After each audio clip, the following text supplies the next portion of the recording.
You're listening to the Co-Creator Network. When you change the way you look at things, the things you look at change.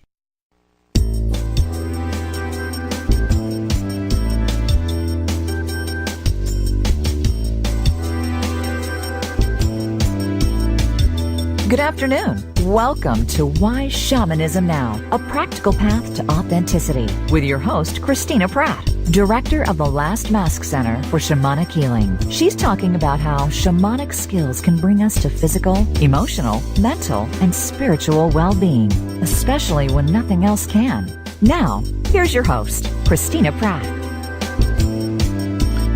And welcome everyone to Why Shamanism Now. This is your host, Christina Pratt, and I'd like to begin our proceedings here today by taking a nice deep breath and calling out to the helping spirits to be with us. So I call out to your ancestors and to mine. I call out to all of those who bring that which is good and true and beautiful from our ancestral lines.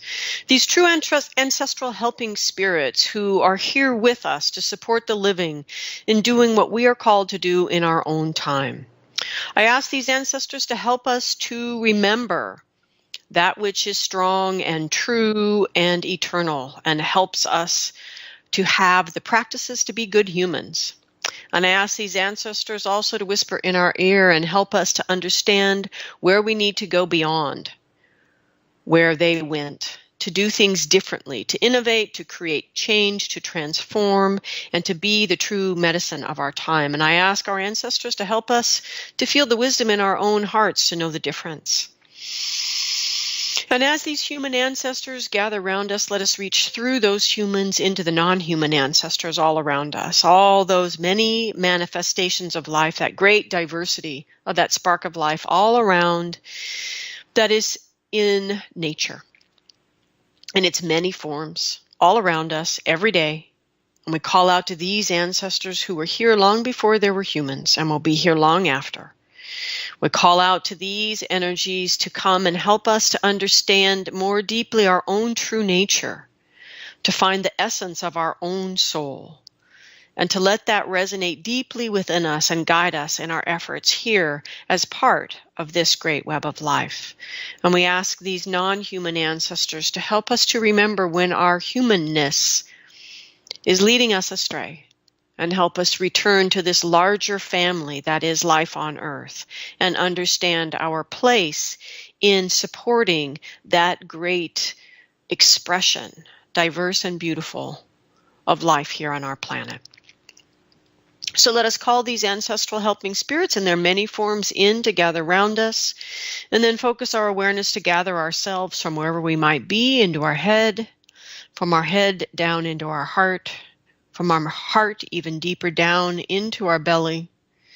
And from this deep place within ourselves, let us connect with the earth and with this day.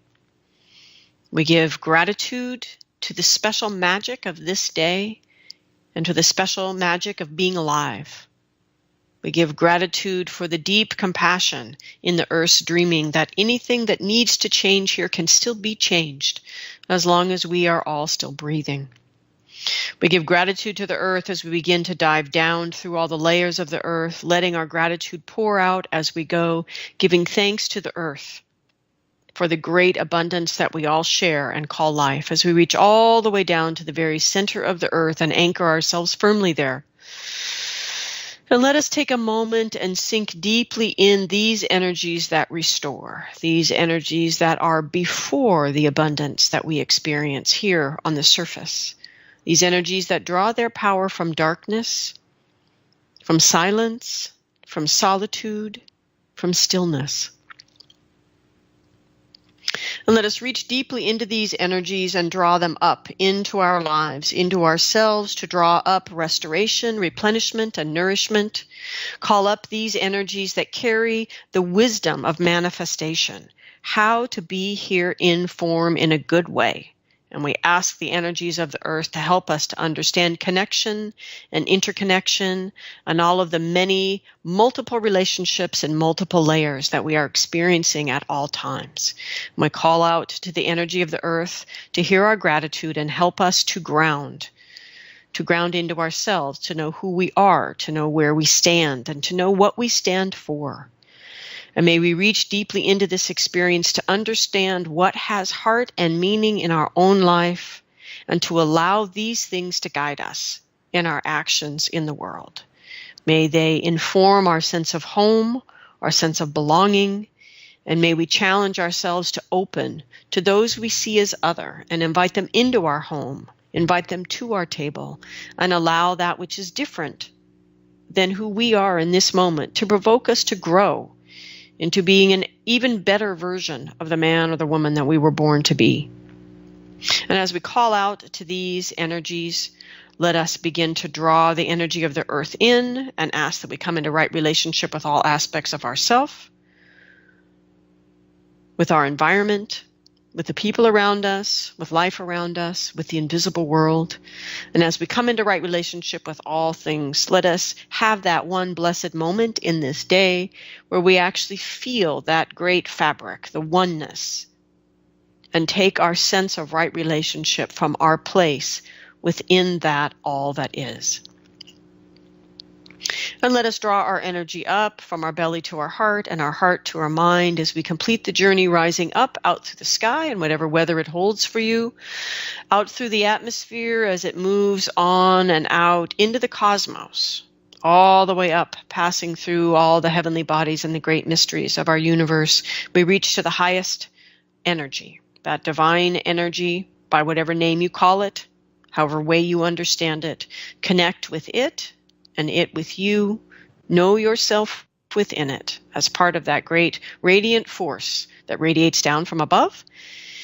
And in this way, as we call this energy down into our life, let us draw into our lives the power of blessing, the power of protection, the power of inspiration and illumination. And we draw in this way the great benevolence of our universe. And as we call these energies down into our head, into our heart, into our belly, and send them all the way down to the very center of the earth, let us take a moment and just feel that deep connection of the earth rising and the sky descending, and these two great legendary lovers coming together in this wholeness that gives birth to all this life that we are part of. And may that big love that is the heaven and earth together, may it inspire us to open our own heart. And in our hearts, may the spirit of our heart awaken that powerful crucible of transformation that lives in the human heart. And let us call up the fiery passions of our belly that know why we uniquely are here in this life, and draw that up into the crucible, and draw down the crystal clarity of the mind that helps us to create and understand and learn and figure out how you're going to do that thing you have come here to do. And as these energies mix and merge in the heart, may their tension between the two of them and their very different ways of being give birth to that third and sacred thing, which is some understanding, perhaps just an inkling, maybe just a memory or a sense of why you are here. And may you reach deeply into your human heart and find the courage to do something in this day, large or small, to bring those unique gifts into the world.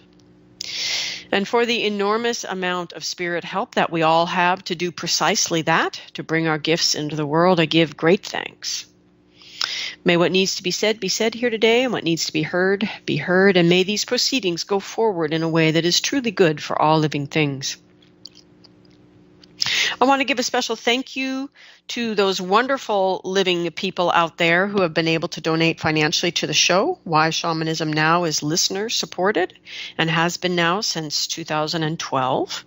And so I give thanks to Stephen and Craig, to Sarah and Lucas, Amy, Christopher, Katrina and Leslie, and all the listeners that are able to donate financially. You help me to keep the show on the air live and also available to anyone who can get onto the internet in the archives. And so I'm enormously grateful for those of you that have figured out how to go to whyshamanismnow.com. You're willing to click on that support button and donate any amount, large or small. It all goes directly to keeping the show on the air, and we are enormously grateful for your support. And I want to encourage people that are not able to donate financially, who do find themselves moved one way or another by the show, to find something that you can do, large or small, to help the show to grow via your own work and questions about working with these ideas on the show, perhaps your own ability to spread it through your social network, whatever it might be, please consider that these shows are not offered for you to passively consume them, but they are offered in a way to provoke you to engage. And I invite you to do that most shamanic of things, which is to allow those things that move you in the heart to motivate your actions in the world, and to do something to help the constant exchange of energy that allows these shows to stay alive and real. So thank you, everyone. Speaking of alive and real, we are live here today, and we're moving on to part 3 of Are We Changing the Spirit World with Kelley Harrell. Welcome, Kelley. Thank you. It's good to be back with you. Yeah, I'm very excited. So for those of you that don't know, Kelley is an author and a neo-shaman living in North Carolina. She has been on a shamanic path for over 20 years, works locally and with an international client base. She incorporates other trainings, other ways of knowing, and modalities into her shamanic practice, which can be found at SoulIntentArts. She is the author of several books, including Gift of the Dreamtime, Awakening to the Divinity of Trauma, and Teen Spirit Guide to Modern Shamanism, a beginner's map charting an ancient path, which is pretty good for not teens as well, just any kind of beginner. But nonetheless, these can all be found at SoulIntentArts.com. And Kelley writes a syndicated column, Intentional Insights, Questions and Answers from Within. She is a contributing writer for Huffington Post and a contributing book reviewer for Sage Woman and Beltane Pages. She is also the proud founder of the Safe Room Project, a nonprofit support network for sexual assault survivors, their partners, families, and friends. And she joins us today to continue this conversation we have been having based on Kelley's own experiences reaching out to the spirit energies around her. So we'll dive into that in just a minute. I just want to remind you, you are welcome to call in if you have questions about today's topic, 512-772-1938, or you can Skype in from the co-creatornetwork.com site. You can also reach Kelley at SoulIntentArts.com or simply KelleyHarrell.com. KelleyHarrell.com. All right. So here we are once again, Kelley. Thank you. Thank you. So let's do a quick recap for those who might not have heard part 1 and part 2. Oh, and those of you who would like to hear part 1 and part 2, especially after you're so inspired by us today, you can go to Why Shamanism Now. Just go to the guest tab and just scroll down to Kelley's name. It's the easiest way to find the other 2 episodes in the archives. Okay, so let's sort of sum up part 1 and part 2. So, Kelley, would you like to just share what was the experience that sort of got us moving here as you started to collect into that fleeting spirit of westernized racism in your area? I guess initially the experience for me started as realizing the nature spirits of where I live were becoming less accessible. And I was perfectly willing to personalize that, right? Because that's what we do. Until I started talking to other people around the country, and in some cases around the world, who expressed the same thing, that their helping spirits were becoming less and less reachable, and that the nature spirits of their place were less reachable. And this sort of compounded with the social experience of us being less reachable to each other. And perhaps specifically in terms of the microaggressions that we experience with each other, that these larger experiences of racism, of othering, I think you can say othering in general, but specifically to racism, that these experiences spider way back into our spiritual lineages, ancestral experiences, and in large part our relationship to our immediate animistic communities, and they can't be separated from how we are seeing racism in our social lives every day. So Kelley, let's talk a little bit about what, really kind of flesh out what it is that you mean by immediate animistic community, because this is a whole nother issue within shamanism as well. Yeah. And then we'll circle back. Okay. Your immediate animistic community, I don't know what else to call it. There may be some existing phrase that best describes that. For me, that is where you stand. That is the spiritual presence of where you stand. And that phrase, where you stand, is the sole guiding principle of my work with other people now in the intensive as a mentor. Everywhere you go is a spirit world. It is the spirit world. You are part of it. You are not separate from it. You engage it with every step that you take. However, that's not been incorporated as part of our understanding of modern shamanism. It really has been completely avoided, if not omitted. Yet, you can't experience the depth of what shamanism is, or what the role of shaman comprises, until you're deeply rooted in the spirits of where you live. And that may be your front yard. It may be the spirits you pass through, walk over, and engage as you get to the mailbox every day. And it may also be your bioregion, the main nature place where you live. That's what I mean when I speak to your animistic community. When we don't have that connection individually, we are missing a vital part of our own personal support as a shaman, because we're not meant to do this in a bubble, but we're also missing the point where it jumps off into the larger animistic community, which is everybody else, the world, and beyond. So I'm sitting here looking out the window, and so I'm looking at, so there's the actual spirits of the actual plants that are in my backyard. But there's also the larger energetic spirits of nature in the backyard that are not specifically, moving around in the rosemary bushes of the neighborhood, but there is, because I have open elemental shrines, there's earth, air, fire, and water back here. And then there's the interesting issue of conflict right now with a neighbor over our property lines and the plants that are growing on each side of the line, and of course don't give a shit about the line and are growing into each other's quote unquote property. And what's that about, right?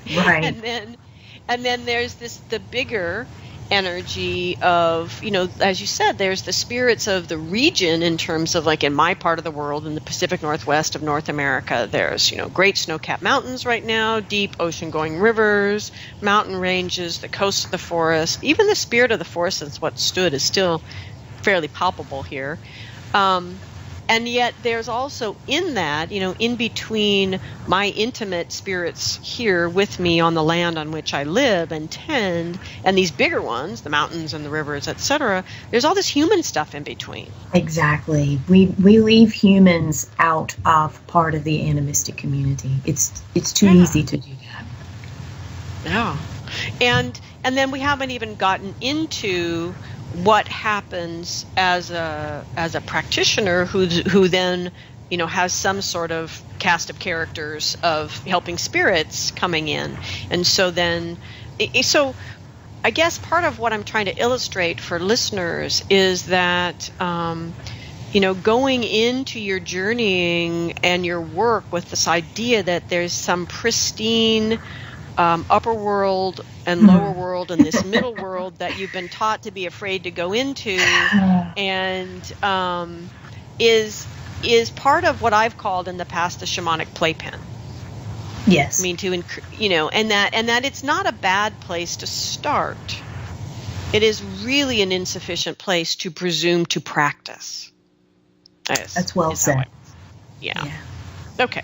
So this is we're going to be talking about animistic community and this today. And so I just wanted to make sure that y'all were thinking about this and tracking this. For some of you, you're like, duh, we already get it. But others have never thought that their shamanic practice would ground in something beyond the experience they're personally having journeying to the upper world and the lower world. And there's a problem with that. There's a huge problem with that. The middle, I don't like the phrase middle world. It's not one that I use for myself, but I use it in teaching because it's what people know. It's very accessible. But that middle strata is not taught. It isn't given the weight that the other spiritual layers of experience are. And it's such a shame because that's where you are. That's where you've always been, and it's the one that you know best, and it's the one that you have to be able to survive in every day. You cannot bypass it. Yeah. And let's be clear, to continue to practice without it is a bypass. Exactly. Oh, yeah. I mean, really. Okay. Yeah. Spot on. So circling back, so this part one, we were exploring this possibility, and obviously the answer was yes, you are. This possibility that we, in our actions and inactions, could begin to affect this interface between humans and the invisible world. And basically, we bothered to ask the question because we were actually experiencing the answer is yes, we are affecting it faster than our own learning and education is growing to be more conscious about that. At least that was partly what I was thinking about, is we're not getting smart fast enough. Right? Yes. Okay, so then in our second episode, which was in June of last year, I believe we talked about impatience. I think we might have touched on that. So what was kind of the essence of our second step along this conversation? Well, if I'm remembering correctly, it was get your shit done. That was pretty much it. It was the holes in your practice. If you don't know what they are, it's time to identify them. And if you know what they are, then it's time to get on it. We need you now. We need you working. We need you part of the contributing team as an individual and as networked in your community. We need you now. Yeah. And so a piece of that was starting to name another bypass, which actually we are not remotely the first to name. I believe James Hillman named it first. I don't know how long ago he did that in his famous declaration that psychotherapy is self-masturbation at some sort of conference or something like that. But just this idea that putting our shamanism in a box of self-help is a bypass as well. Not that we don't need to help ourselves, not that we don't need to heal. That's not the point. But limiting the power and potential of where we would go or what we would do with shamanism in our life is in that self-help box was really pretty much missing the bigger point. Right. It may be shamanic, but it is not functioning in the role of shaman. Yes. Okay. And so then we move into this really interesting realm, which I feel like only exists in our life because we, as a culture, no longer initiate our children into adulthood.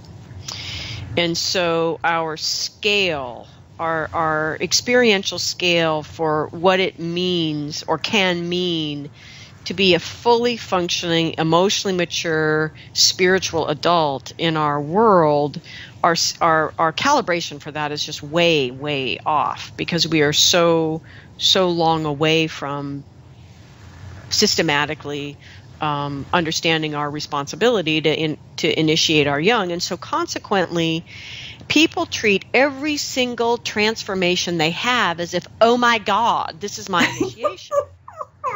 Yeah.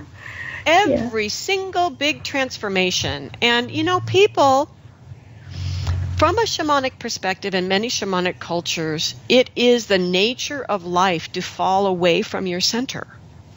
And that you will experience big transformations, big dreams, big life experiences that help you course correct and get back. And that's called being human.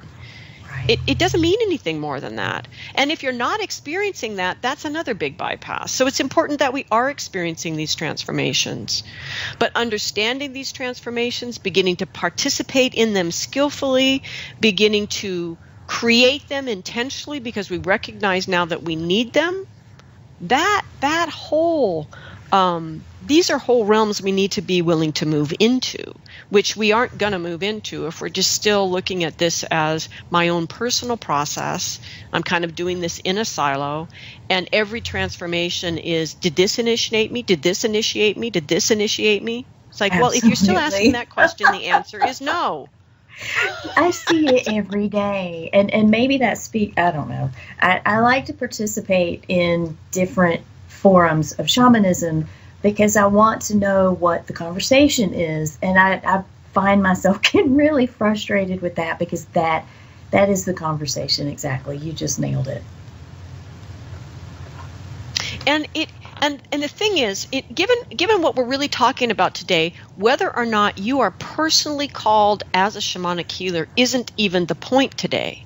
No, it isn't. The point today is that we could all potentially be shamanic practitioners, people that engage in these practices. And they can be a different flavor. I mean, you can have your pagan shamans and your Christian shamans and your Jewish, it's like, but not right. Shamans as in the role of the healer, but as a person who is understanding this technology we call shamanism is the technology of engaging with all of our communities around us, be they embodied or not. Yes. And coming and understanding what is necessary to come into right relationship with them as individuals, but then to actually create communities that can then do something in a concerted effort. Anyway, I'm getting ahead of myself. But basically, I think step 2 on our journey here was just frustration. That's a good summary, yeah. Right, and starting to talk about we need to address this frustration and move through it, and move into this place where we as individuals are not so focused on am I being initiated as the shaman, but are more focused on how am I being or how can I be even more effective as a practitioner of these skills in my life personally and with others. And it's the and with others piece that I think is now starting to show up in bold and italics. Okay. All right. So here we are many months later down the road. And what I want to share today now is just Kelley, for you to share how you have been successfully moving through that confusion to the other side of really asking, okay, how do we do this? And right now you have kind of a 3-tiered or scaled or somehow, I don't quite know what the right word would be for it, but let's talk about that. So let's start at who's doing it with you in the first place.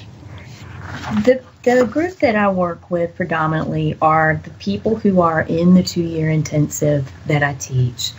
And, the intensive is geared toward people who really don't know anything about shamanism, but they feel a calling, or people who have maybe taken a class or two and they feel like it's where they're supposed to be directed, but they haven't had the opportunity to really pull it together, to ground it into the role.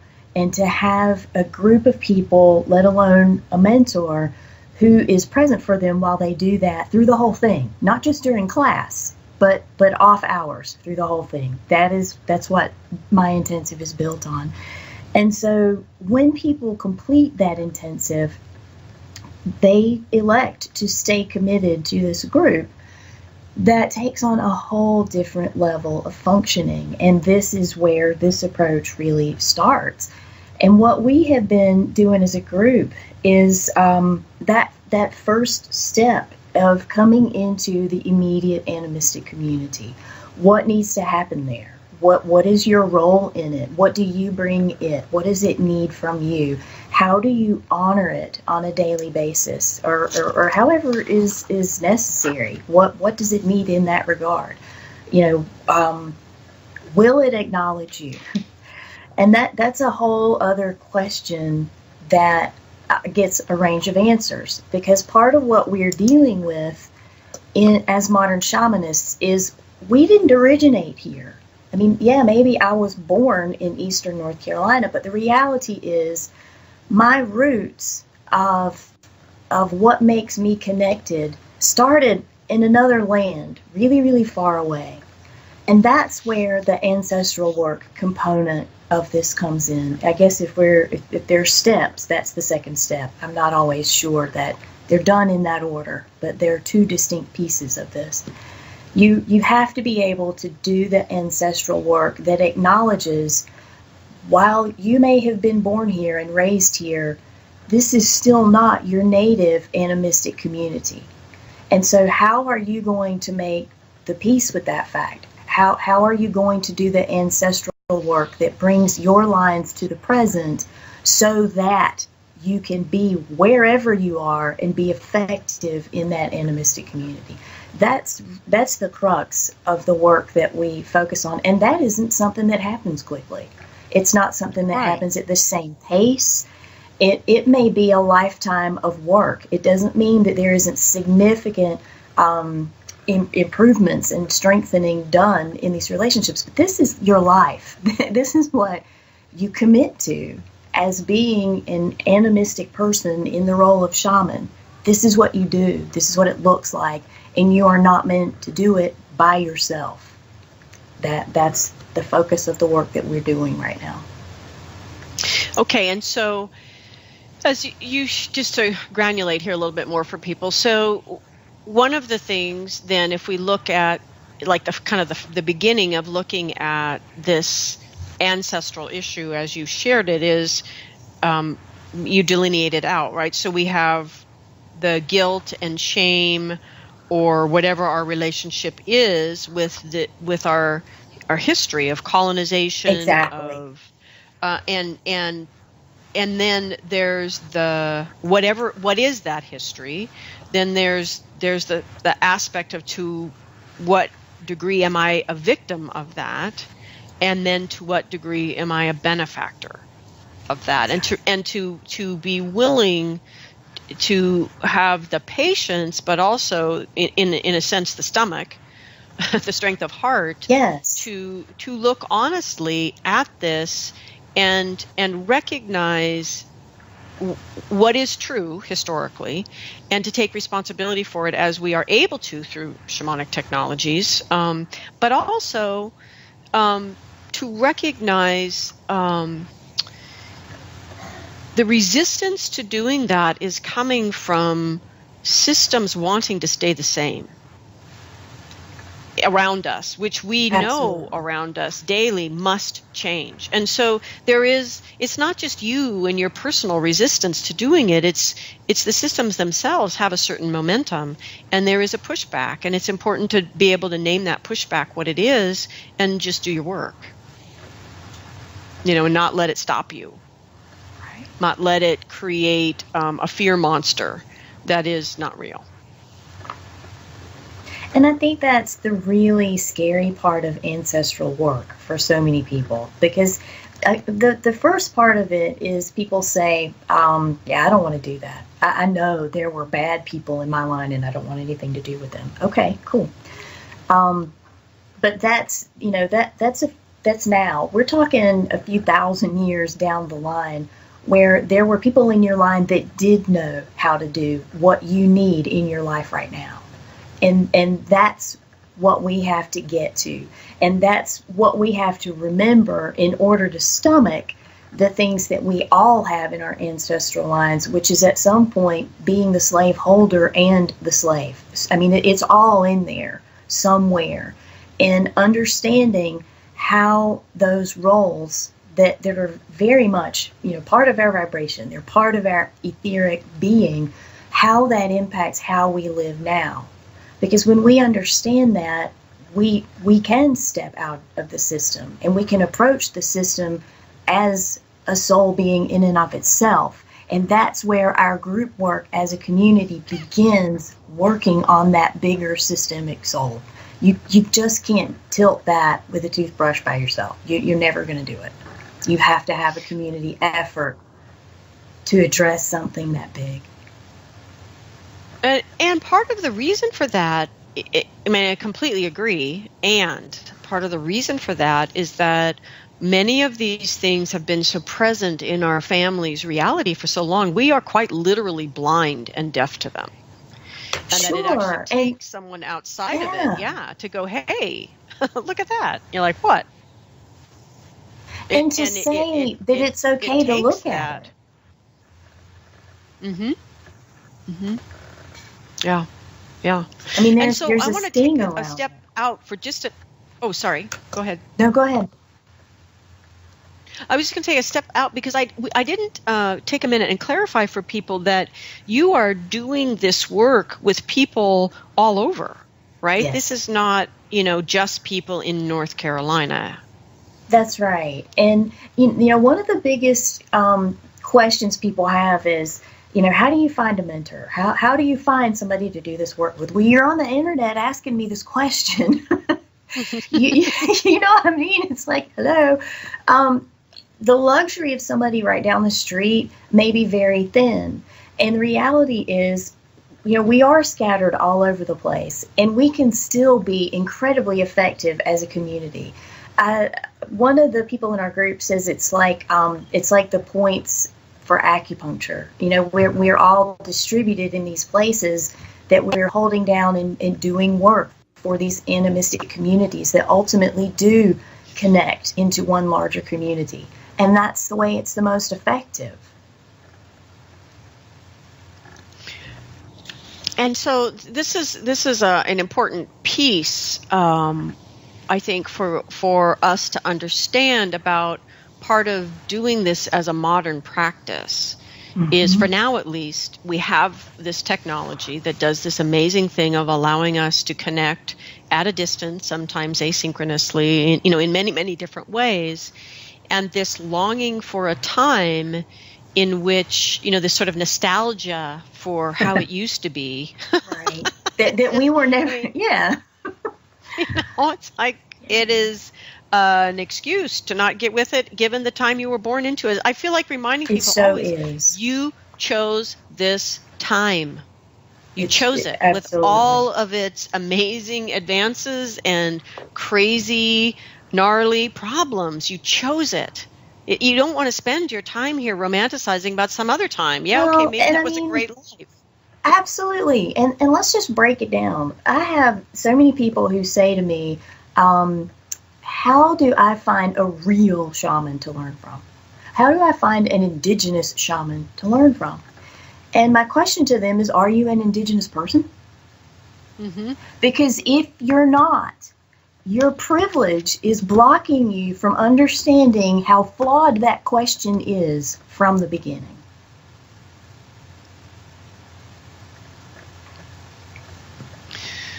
So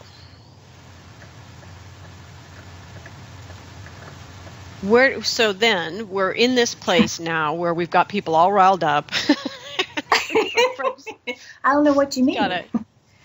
Gotta question things that they've taken for granted, which were part of our privilege of engaging in shamanism in a particular way. We've romanticized things, we're sentimental about certain things, and in the meantime, our country here in the United States at least elected Donald Trump. And I know that there's, various and sundry other countries in the world that aren't so happy with their fearless leader either. So in the meantime, people, things are going to hell in a handbasket. So the the point then of this series is, so what are we really being asked to do by our time? And so we have this, Kelley's speaking about this beginning place of grounding into your relationship with the energies around you and getting yourself into a place through your own work, whether you're doing it yourself, whether you're calling on the community to do it, or specifically the shaman to do it. But basically, you are looking at, what healing do I actually need to do myself and in my ancestral line and in my relationships with the animistic community that I am in, to be able to now respond and bring my piece to the medicine. How do I, let me do what I need to do so I can begin to contribute my piece, because the medicine for our time is going to be a collective medicine. There isn't going to be a savior, an individual, and it's a second coming. I mean, that whole story is to get us to passively sit back and be herded to the slaughter, right? That we are it together. We are not it as an individual waiting for some super uber shaman to come save everybody, or maybe an alien. Maybe it's gonna. Anyway, sorry. That's a different show. Yeah, right. That's a different show. That we are the people. We are the living. It is our job to become the medicine. Okay, so next step then is looking at this. You were saying looking at this ring out, where it's not now just me and the influence of, for example, my ancestors on me and how I'm experiencing my life and my community around me, but how is this energy collectively influencing me and now this world that I'm sharing with other people, other beings, other energies, and the influence of these patterns, stories, whatever we want to call them, on the, when I look up out of my sphere of influence, now what? So you were talking about, when we go out a ring in the work into this, from this where, cleaning up where I stand, then there's this next piece to work on. So for example, for you, as you look out, there's those tired spirit helpers and this transformed energy of racism needing, like all of a sudden there's all this stuff going on. Exactly. And it was always going on. Mm-hmm. And our ability to be able to tap into that lies in doing this kind of work. And so in terms of your group, like, is there an example of your group? Well, actually, it might be interesting. Is there an example of your group actually sort of successfully responding to something as a group, and then an example of trying and how it fell apart? I'll try to think of the same myself. I mean, I learn a lot from where we try and fail. Absolutely. And I think at this point, we're all still in that healing phase, in different parts of that healing phase of coming into that animistic community, each in our own places. So I don't know that we have that, I don't know that we have a success or failure to fall back on at this point. I can say that it's not a straight line. And there, each of us has had points where we do this work in establishing relationship with our immediate nature spirits, and we get redirected to some ancestral component that needs to be dealt with. And then that kind of redirects us back to a different angle of the animistic community that needs to be dealt with. So I'm not sure that we are at the point of success or failure yet, other than the successes have been progression. It does continue. It does deepen. So I was thinking of it's a small example from my own community. But 10 years ago, we were told, among many other things at that point in time, to change our relationship, transform our relationship with money. And that got a little backburnered because we had a gajillion other things to do. And yet, every time we dance the vision to bring it in more fully, it it always presents itself as an important thing to do. And so finally, now 10 years in, we have the capacity, I think, to approach this. Plus, we also have all this marvelous work that Charles Eisenstein is doing out there in the world, in the big community. And what was interesting is that prior to this point in time, the council of people that this kind of fell under their responsibility for tending in the community, they kept journeying to find out what they could do to change the community's relationship with money, and kept doing this as these rituals on behalf of. And it didn't work. And these rituals were divined from spirit, etc. But part of it was not understanding this exact work we're talking about today.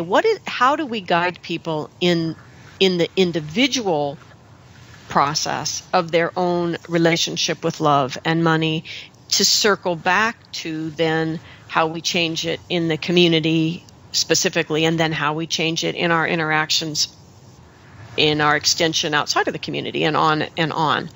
And so we kind of failed miserably, making the same mistake over again, probably 3 times, 3 different years. And now this year, partly because there's other things in the field that we've been able to draw on, we're actually starting a 4-month experience where people get to engage with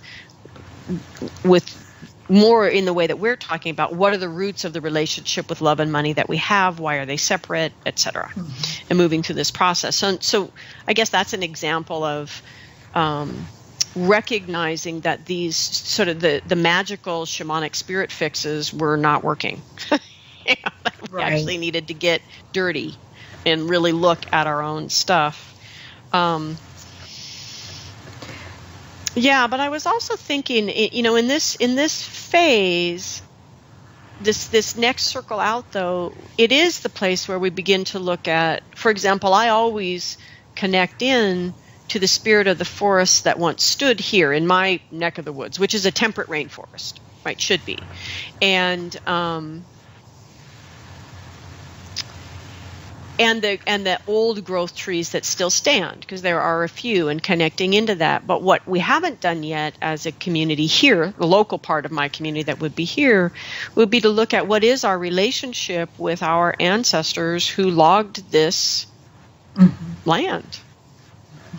And with those trees we still turn to support, and yet they're standing as individuals where they used to be a coherent, web of energy from mountain to coast, filling everything, and that we haven't replanted trees. We're replanting grapes so we can make wine. I mean, it's like it's really, what does that mean to the spirits of the land here, and their own, I don't know, I hate to say destiny, that's such a human term, their own nature, their own true nature. I don't know. Be interesting to discover that with them. It sounds like you're on the road to discovering that. Yeah.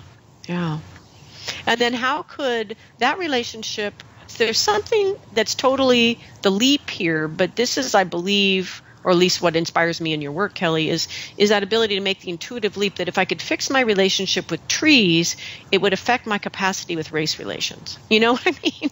Well, I was going to say, I don't want to leave that nebulous. I don't want to leave that like, oh, just go sit with the trees and everything will be fine.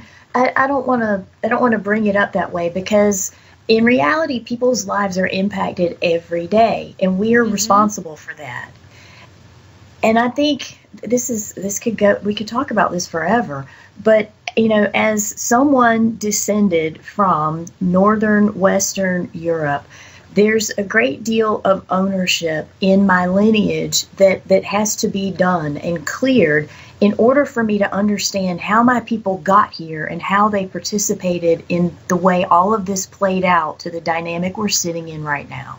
And maybe that's too granular. Maybe I don't have to do every step of that, but that's what's on my plate intuitively right now.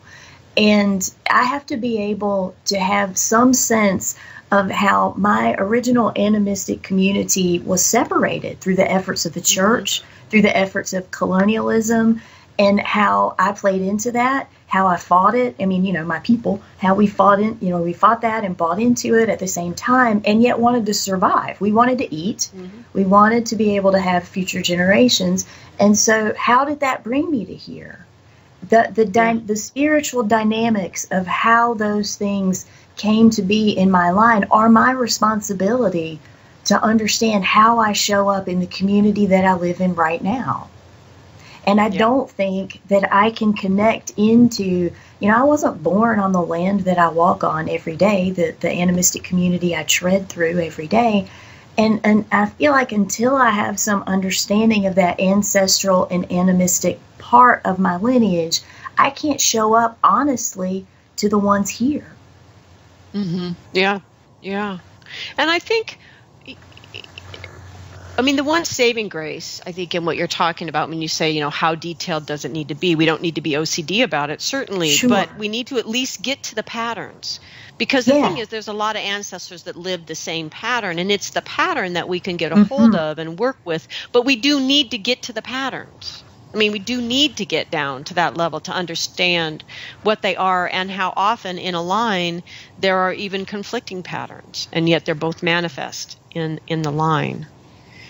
Yeah, and I guess the piece that I want to connect is that, as you connected earlier, that if I can change my relationship with the other, as in the forest, I am that much better able to change my relationship with any other human I project otherness onto.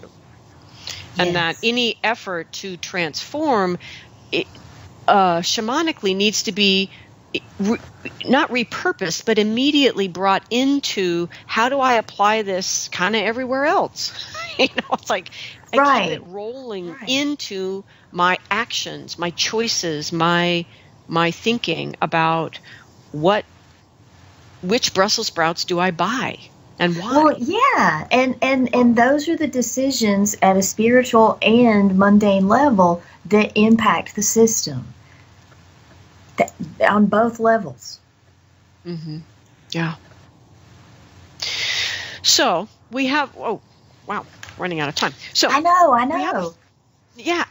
Right. So we have, but the beauty of what you were talking about, though, is that there's still this other level, even bigger, to talk about, which is how do we begin? Okay, so let's say let's imagine a future next week sometime. When we've gotten right with ourselves, we've gotten right with these energies and our entire animistic community around us, and all of the history that means, all of that, we're into this place, which I know in my experience as I do the ancestral work, it does change what I can see. And so let's imagine we're in this place where we can really start to see these larger shared cultural energies that are perhaps moving through even larger regions and larger times, like time spirits. And how, because what I'm really interested in right now is, can we right now, before I'm dead, which is, not that long, I think it too. I'm laughing because I think it too. It's like, can I actually have the lived experience of working with a bunch of practitioners who not only have the skills, but have this history of these layers of work to actually approach some big shared cultural nasty time spirit that is not supporting life and is not dying fast enough, and how would we literally through our work make that medicine? And to me, I have the same feeling with this that I have around the issue of climate change, which is we're past the tipping point. We need to get there now, because now is the time, and it's the only time. It's granted the only time we have, but it's needed now, and which is partly what makes us, be a little bit bitchy about the whole not getting, staying in the self-help mode of shamanism and not moving on into past how this serves me. Because at that point, we are now serving a client who is not going to pay you. You know? I mean, I say this all the time about the ancestral work. You know, the dead don't pay. Exactly. We talk about that in the death work classes that I teach. Like, this is some of your biggest work, and guess what? And guess what, right? And so for me, this is the conversation that I'm really interested in right now. And like I said, and maybe it's entirely self-serving, but I just like to do it once before I die. I mean, even if those who live after me go, well, we kind of messed that up, but we tried. I mean, even if it's not a great version, I just want to do it once. Yeah. So anyway, so this is what this application of our shamanic, for lack of a better word, skill set, and these technologies of working between the realms and working, co-creating with our spirit help, co-creating with each other, all of these things that are particular to a shamanic skill set allow us to do. Okay, so what we're inviting people in the world, frankly, to do, if you're interested in going in this direction, what is it that we can do for life and for our world humbly with these skills, and to be creative and really work this as an art. What is the art? How do we make that medicine for our time? So why don't you take a minute and just share with people, like, your invitation to work with you. How do they connect with you? What's available to them? Just quickly kind of recap that so people can, get on the internet and Google and get to you. My invitation to work is to find shamanism where you stand, not in another time, not in another place, another culture, right under your feet. That is what I can help you do. That is my calling. That is what's right in front of us now. I do this through private mentoring sessions and through a 2-year intensive. And honestly, it is my joy. It is what I love doing the most. Does the 2-year intensive start again every 2 years, or is it concurrent groups, or how does that work? It starts when you want it to start. It's paced the way you want it. If it takes you years, that's fine. It's slated to be a 2-year program, but it's done at your pacing, enough that you stay accountable in your timing, but not so rushed that you feel overwhelmed. And in the company of a tribe of other people who are doing the same thing or who have completed that work and are there to help you get through it yourself. Nice. It's not just me, right? I think it's wonderful that they want to do that. It's not just me showing up to hold that space, but there are other people who hold it for you. And I feel like this last couple minutes, that is one of the most important things to amplify, is that I am the epitome of, please can I do my shamanism by myself in a cave? Really. Yeah. Truly. And my real education around what is possible began only when the community formed around the work that I do. And I really saw how much everything starts changing when there is a true collective, skilled collective, not just people gathered around a common interest, but more than that, that commitment to be there for those coming in, to become elders for that group, to care about the descendants, to be a community that functions in those realms. Has changed, totally opened up everything that shamanism gave me as an individual. It opened at least that much and more as a collective. And I want to echo that and encourage people to begin to look for that in your life. And if you're way out in the middle of nowhere, here's the technology that can allow us to bridge that gap in our time, as long as we have electricity. So there you go. So Kelley, thank you again for joining me for yet another hour, moving this conversation forward. Everybody, you can reach Kelley at SoulIntentArts.com or simply Kelley Harrell, KelleyHarrell.com. I want to give thanks to wonderful, diverse, beautiful energies that are in your animistic community right where you stand. I give thanks to all of these energies. Thank you, Kelley. Thank you. And everybody, have a good week.